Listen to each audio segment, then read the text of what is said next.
મારું નામ છે કરાવલ આયુષી। આજે હું તમારી સાથે એક રેસીપી શેર કરવા માંગુ છું। તેનું નામ છે રવાના લોટની ઢોકળી। તો ચાલો રેસીપી જાણીએ।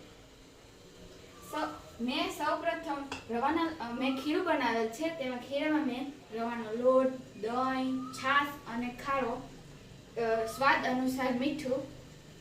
હવે આ વાસણમાં હું થોડુંક તેલ લઈશ, એક ટીપું જેટલું।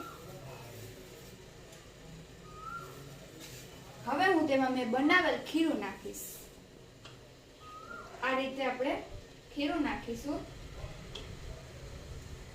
આવા વાસણમાં ખીરું નાખવાનું।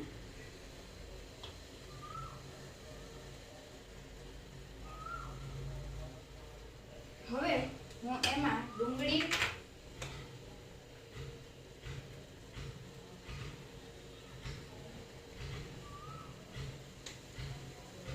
ધાણા, મરચાં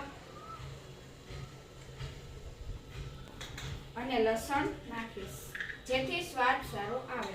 હવે હું તેને સ્ટીમ કુકરમાં રાખી દઈશ।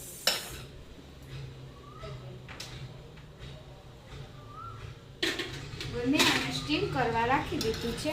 હવે તેને આપણે 1 થી 2 મિનિટ સુધી સ્ટીમ કરવા રાખીશું।